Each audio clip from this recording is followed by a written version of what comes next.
شروع اللہ کا نام لے کر جو بڑا مہربان نہایت رحم والا ہے۔ کاف ہا یا عین صاد، یہ تمہارے پروردگار کی مہربانی کا بیان ہے جو اس نے اپنے بندے زکریا پر کی تھی جب انہوں نے اپنے پروردگار کو دبی آواز سے پکارا اور کہا کہ اے میرے پروردگار، میری ہڈیاں بڑھاپے کے سبب کمزور ہو گئی ہیں اور سر سفید بالوں کی وجہ سے چمکنے لگا ہے، اور اے میرے پروردگار، میں تجھ سے مانگ کر کبھی محروم نہیں رہا، اور میں اپنے بعد اپنے بھائی بندوں سے ڈرتا ہوں، اور میری بیوی بانجھ ہے، پھر بھی مجھے اپنے پاس سے ایک وارث عطا فرما جو میری اور اولاد یعقوب کی میراث کا مالک ہو، اور اے میرے پروردگار اس کو خوش اخلاق بنائیو۔ فرمایا اے زکریا، ہم تم کو ایک لڑکے کی بشارت دیتے ہیں جس کا نام یحییٰ ہوگا، اس سے پہلے ہم نے اس نام کا کوئی شخص پیدا نہیں کیا۔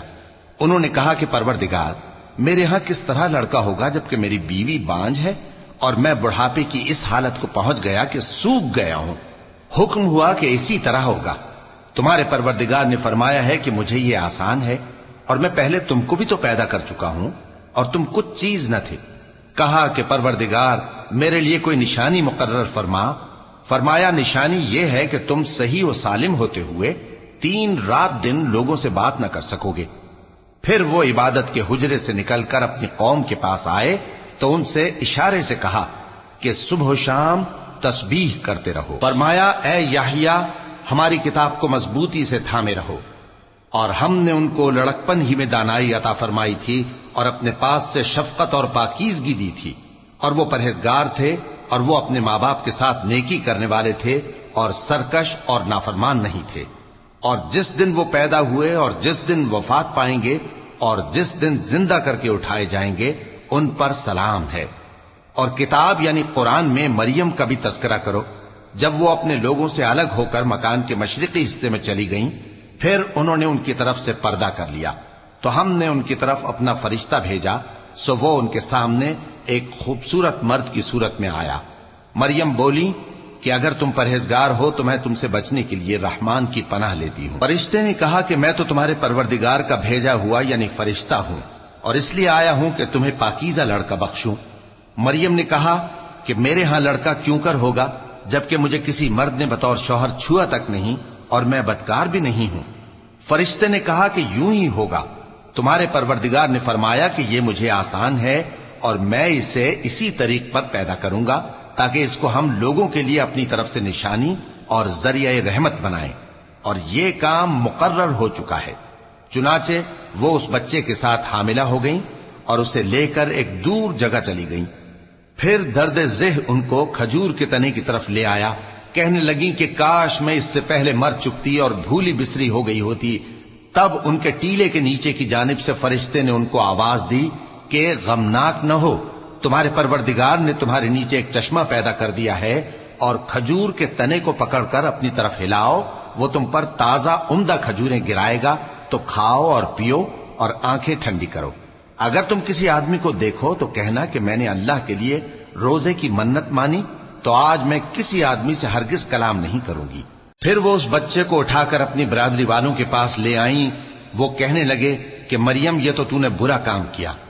اے ہارون کی بہن، نہ تو تیرا باپ ہی برا آدمی تھا اور نہ تیری ماں ہی بدکار تھی۔ تو مریم نے اس بچے کی طرف اشارہ کیا۔ وہ بولے کہ ہم اس سے کہ گود کا بچہ ہے کیسے بات کریں؟ بچے نے کہا کہ میں اللہ کا بندہ ہوں، اس نے مجھے کتاب دی ہے اور نبی بنایا ہے، اور میں جہاں ہوں اور جس حال میں ہوں اس نے مجھے صاحب برکت بنایا ہے، اور جب تک زندہ ہوں مجھ کو نماز اور زکوٰۃ کا ارشاد فرمایا ہے، اور مجھے اپنی ماں کے ساتھ نیک سلوک کرنے والا بنایا ہے اور سرکش و بدبخت نہیں بنایا، اور جس دن میں پیدا ہوا اور جس دن مروں گا اور جس دن زندہ کر کے اٹھایا جاؤں گا مجھ پر سلام ہے۔ یہ مریم کے بیٹے عیسیٰ ہیں، اور یہ سچی بات ہے جس میں لوگ شک کرتے ہیں۔ اللہ کو شایع نہیں کہ کسی کو بیٹا بنائے، وہ پاک ہے۔ جب کسی چیز کا ارادہ کرتا ہے تو اس کو یہی کہتا ہے کہ ہو جا، تو وہ ہو جاتی ہے۔ اور بے شک اللہ ہی میرا اور تمہارا پروردگار ہے، تو اسی کی عبادت کرو، یہی سیدھا رستہ ہے۔ پھر اہل کتاب کے فرقوں نے باہم اختلاف کیا، سو جو لوگ کافر ہوئے ہیں ان کو بڑے دن یعنی قیامت کے روز حاضر ہونے سے خرابی ہے۔ وہ جس دن ہمارے سامنے آئیں گے کیسے سننے والے اور کیسے دیکھنے والے ہوں گے مگر ظالم آج کھلی گمراہی میں ہے۔ اور ان کو حسرت و افسوس کے دن سے ڈرا دو جب بات فیصل کر دی جائے گی اور وہ غفلت میں پڑے ہوئے ہیں اور ایمان نہیں لاتے۔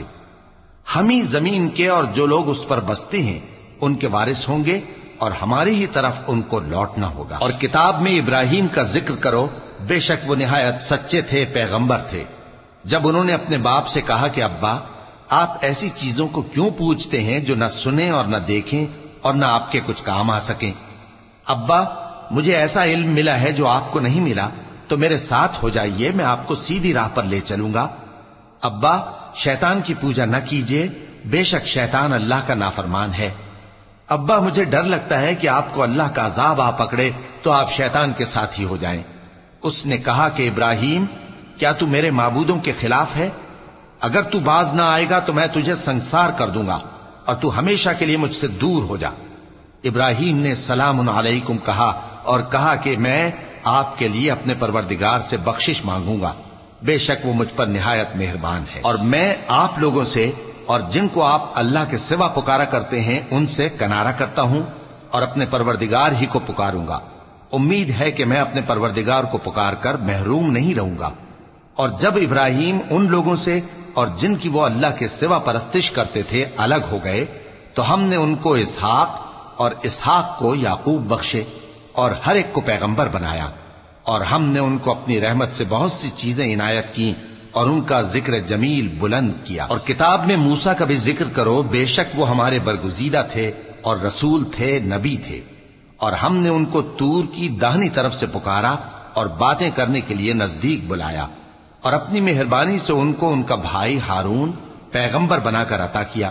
اور کتاب میں اسماعیل کا بھی ذکر کرو، وہ وعدے کے سچے اور رسول تھے، نبی تھے، اور وہ اپنے گھر والوں کو نماز اور زکوٰۃ کا حکم کرتے تھے اور اپنے پروردگار کے ہاں پسندیدہ تھے۔ اور کتاب میں ادریس کا بھی ذکر کرو، وہ بھی نہایت سچے تھے، نبی تھے، اور ہم نے ان کو اونچی جگہ اٹھا لیا تھا۔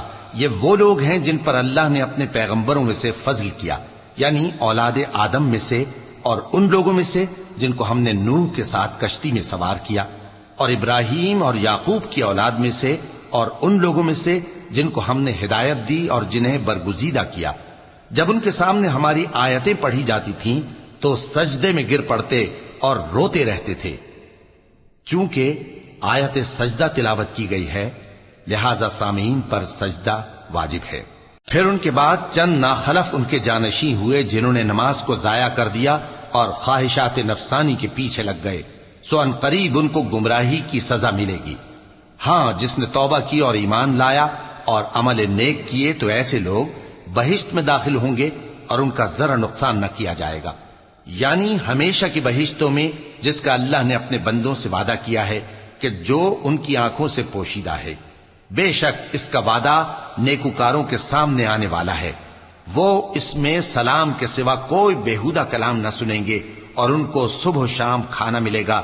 یہی وہ جنت ہے جس کا ہم اپنے بندوں میں سے ایسے شخص کو مالک بنائیں گے جو پرہیزگار ہوگا۔ اور فرشتوں نے پیغمبر کو جواب دیا کہ ہم تمہارے پروردگار کے حکم کے سوا اتر نہیں سکتے، جو کچھ ہمارے آگے ہے اور جو پیچھے ہے اور جو اس کے درمیان ہے سب اسی کا ہے، اور تمہارا پروردگار بھولنے والا نہیں، یعنی آسمان اور زمین کا اور جو ان دونوں کے درمیان ہے سب کا پروردگار، تو اسی کی عبادت کرو اور اس کی عبادت پر ثابت قدم رہو۔ بھلا تم کوئی اس کا ہم نام جانتے ہو؟ اور کافر انسان کہتا ہے کہ جب میں مر جاؤں گا تو کیا زندہ کر کے نکالا جاؤں گا؟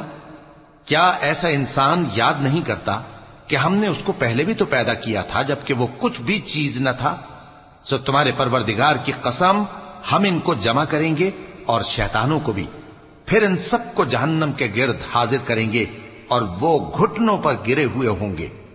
پھر ہر گروہ میں سے ہم ایسے لوگوں کو کھینچ نکالیں گے جو رحمان کے مقابلے میں سخت سرکشی کرتے تھے، پھر ہم ان لوگوں سے خوب واقف ہیں جو اس میں داخل ہونے کے زیادہ لائق ہیں، اور تم میں سے کوئی شخص نہیں مگر اسے اس پر گزرنا ہوگا، یہ تمہارے پروردگار پر لازم ہے، مقرر ہے۔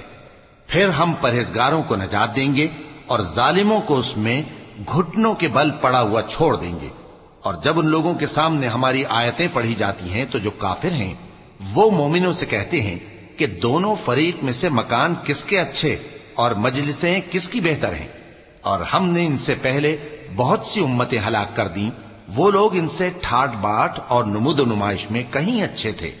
کہہ دو کہ جو شخص گمراہی میں پڑا ہوا ہے، رحمان اس کو آہستہ آہستہ مہلت دیا جاتا ہے، یہاں تک کہ جب اس چیز کو دیکھ لیں گے جس کا ان سے وعدہ کیا جاتا ہے، خواہ عذاب اور خواہ قیامت، تو اس وقت جان لیں گے کہ مکان کس کا برا ہے اور لشکر کس کا کمزور ہے۔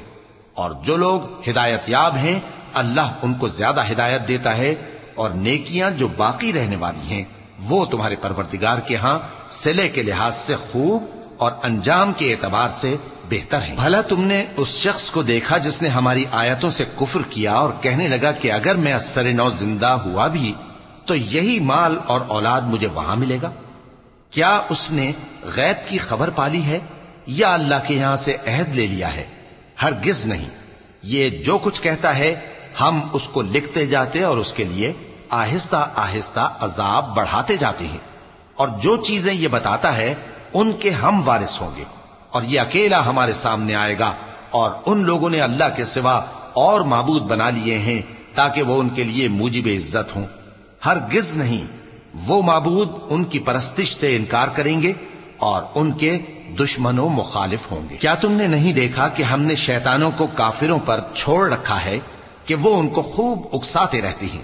تو تم ان پر عذاب کے لیے جلدی نہ کرو کہ ہم تو ان کے لیے دن شمار کر رہے ہیں، جس روز ہم پرہیزگاروں کو رحمان کے سامنے بطور مہمان جمع کریں گے اور گناہگاروں کو دوزخ کی طرف پیاسے ہانک لے جائیں گے، تو لوگ کسی کی سفارش کا اختیار نہ رکھیں گے مگر جس نے رحمان سے اقرار لے لیا ہو، اور کہتے ہیں کہ رحمان بیٹا رکھتا ہے۔